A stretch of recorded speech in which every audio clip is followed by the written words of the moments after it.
Hey guys, I'm Brenda. Today I will tell you about the book of Ezra, which can be found in the history category of the books of the Bible. You can also find our channel in Spanish, and the link to it is in the description. We also have arts and crafts videos that you can watch. I will tell you a story that can be found in Ezra chapters 1 through 3. Let's listen to this story. When the Jews repeatedly disobeyed, God allowed the Babylonians to invade Jerusalem and destroy the city. They plundered the valuable articles of gold and silver from the temple, then destroyed it. The city buildings and walls were also damaged. Most of those who survived the battle were captured and taken into captivity in Babylon. Jerusalem was left in ruins. God spoke through the prophet Jeremiah to let the Jews know that they would remain as captives for 70 years before they would be able to return. Almost 70 years later, the mighty Babylonian Empire fell to Cyrus, king of the Medes and Persians. In the first year of his reign, God prompted Cyrus to announce that the Jews who wanted to return to their land could do so. Cyrus also declared that God had told him to rebuild the temple in Jerusalem. Those in the regions where the Jews now lived should donate gold, silver, animals, and goods to them, along with gifts for the temple. The order was written in the official records so that everyone would know it was the king's command.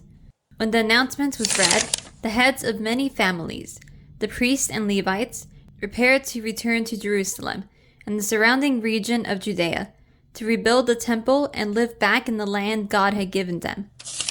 Their neighbors were very generous, giving them gifts.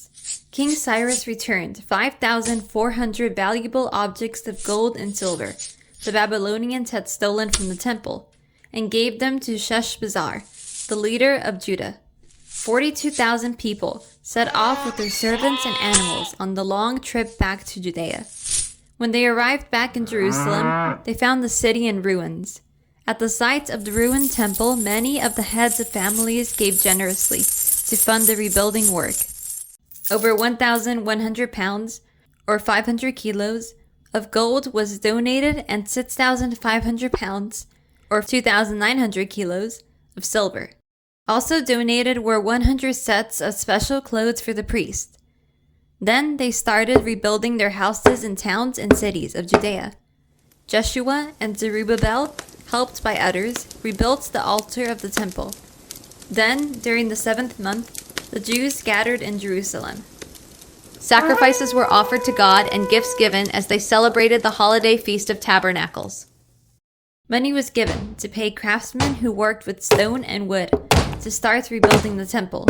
A few months later, the rebuilding work began, supervised by a team of Levites under the direction of Zerubbabel and Joshua. Gifts were given to the people of Tyre and Sidon to purchase large pieces of timber. These were floated along the coast to the port of Joppa, and then hauled overland up to Jerusalem. The first part of the project was to lay the foundations of the temple, and when these were set, the people gathered to worship God. The priests and Levites led the worship, singing the same songs their ancestors had sung when the original temple had been built in the days of Solomon. They sang, "God is good. He will always love Israel." Many of the people were so happy they shouted out loud, and the sound could be heard for a long distance. But the older people who had seen the temple before it had been destroyed wept.